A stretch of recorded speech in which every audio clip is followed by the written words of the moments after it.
is the need of our communities? What is the need of our state?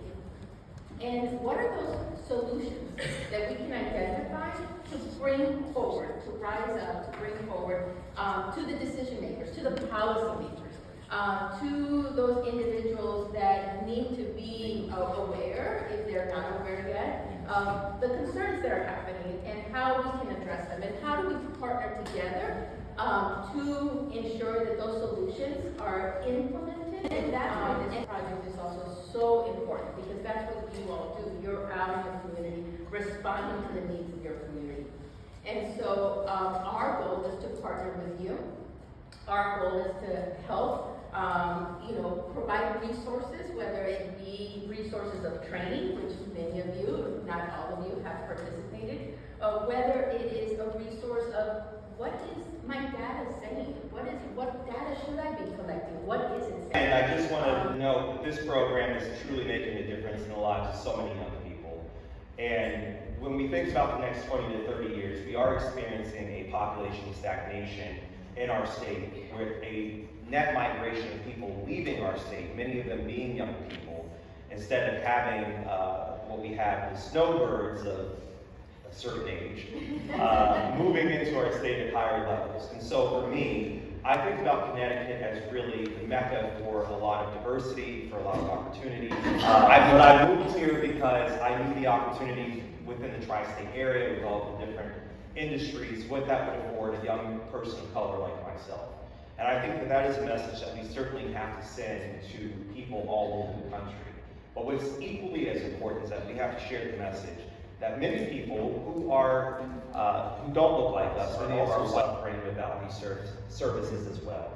They benefit greatly from these services being in our communities, and they also benefit from the wraparound direct service component from many people that look like me in their children's schools, in the hospitals, in their communities, their neighbors, from being able to raise the return on investment with housing, with healthcare, with education. And so we have to send that message out that what's good for the gander is good for the goose. And a rising tide lifts all boats. So this program continues to do that through collaboration, through its bipartisan support, through incurring equity and access, and most importantly, filling the gaps that often provide crucial funding and for programs that might otherwise struggle to secure support.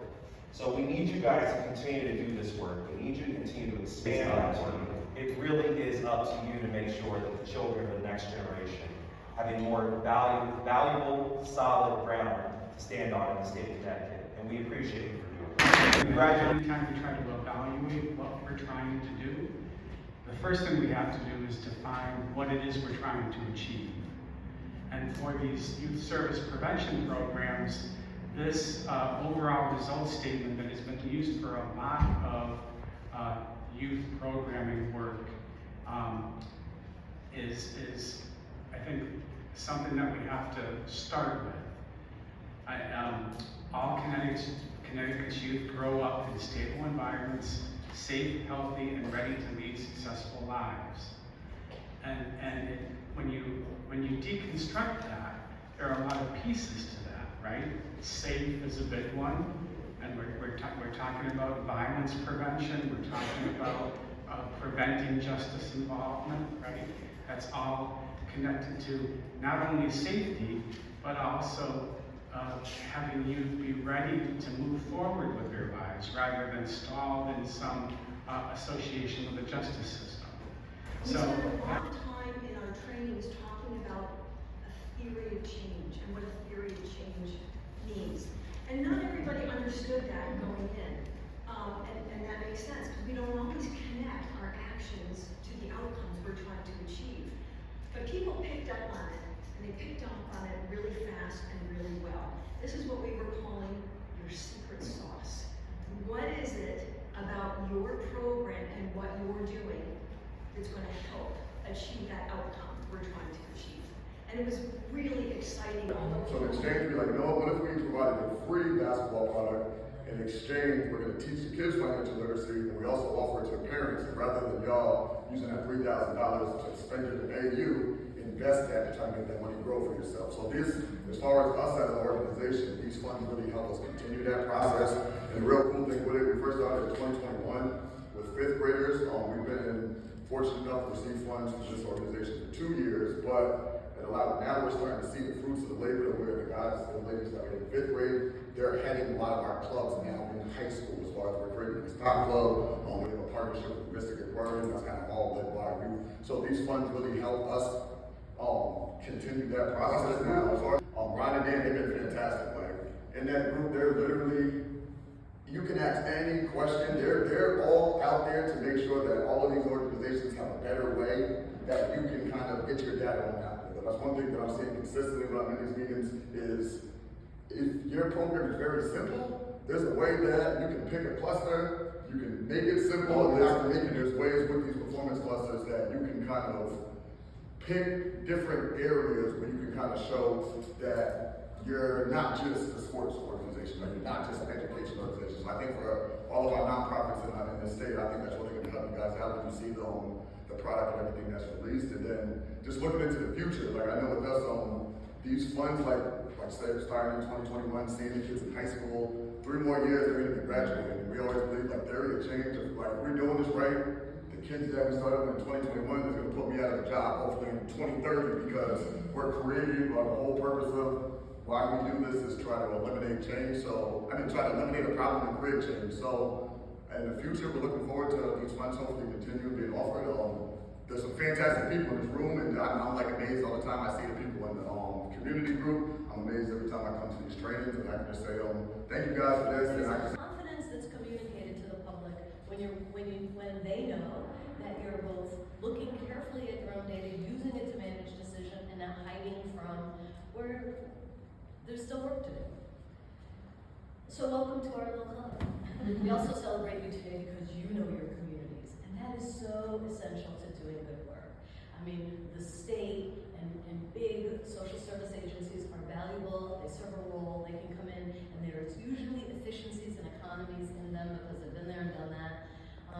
But there's something also missing when you don't have people who have boots on the ground, who've known this, not just the city, but the neighborhood, the block perhaps, who know the membership of that community because it's my neighbors, nephews, dog walker, whatever it is. It doesn't have to be a direct connection, but you have a sense of feel for the fabric of the community. That's you, and that's something. So I'm going to say it again. It's easier to build strong children than to repair broken men. As a mother, a social worker, an administrator, and on behalf of the judicial branch, thank you for your active efforts to build strong communities that nurtures and supports. Learning about and the impact you guys have all had. So as stated earlier, it does take a village to raise a child. At least that's what they say. I also believe that it takes a dedicated community to support those who serve our villages. So again today, we celebrate the extraordinary organizations in the community development group who have gone above and beyond to partner with us and to help shape this PBA framework. Your dedication to improving the lives, empowering communities, and fostering positive change is remarkable, and we are definitely grateful for the work that you guys do in the development group and the work that you guys do every day.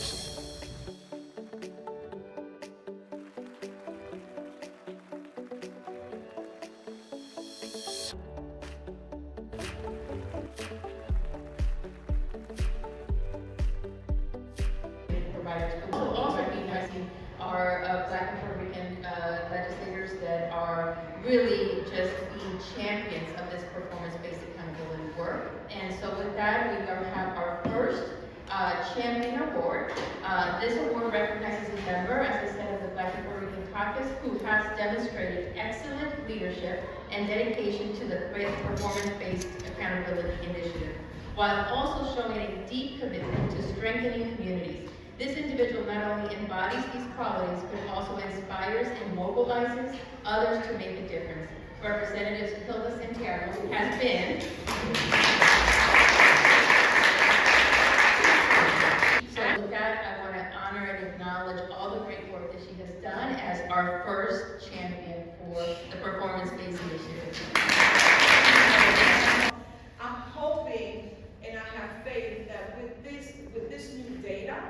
this new information, this new accountability that we put together, that you put together, will be the importance of bringing more money to our programs.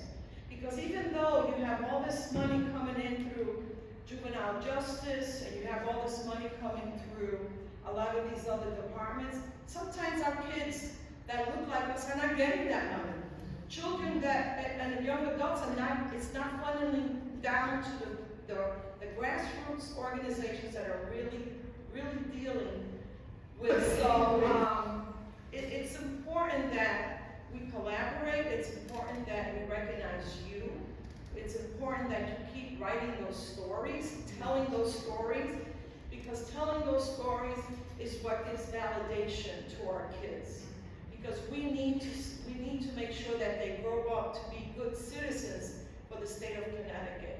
And if they take advantage of these programs after school, before school, weekends, sports, arts, music, mentoring, then they will become better people. They will have those role models that we see in you and we see in the other programs.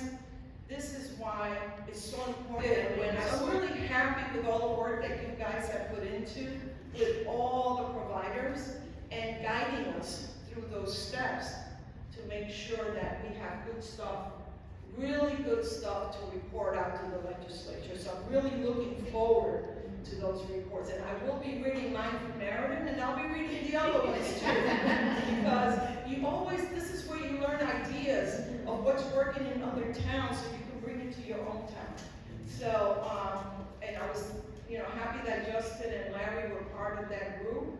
I wish I could have put Laura on it too, but the Girls Inc. is also doing great work, and they also get some of the money. I just wish, hopefully, this too will be getting more money So thank you again. It takes a village to raise a child. That came from our communities.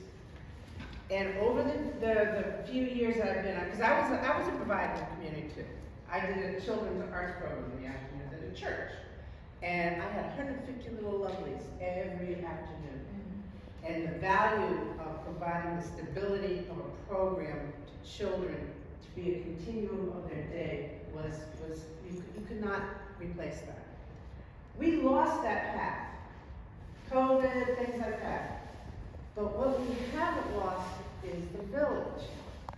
But people don't understand how important that village is.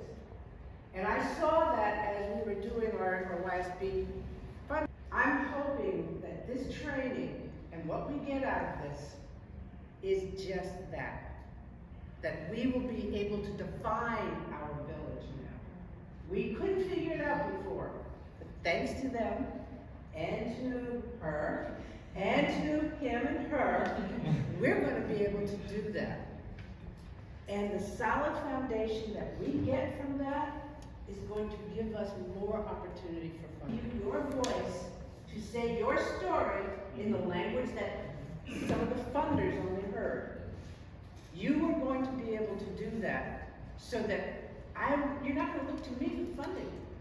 The best will be, there are going to be people out there. There are philanthropic organizations that hopefully we can start to circulate that are here in Connecticut that should be providing you with funding too.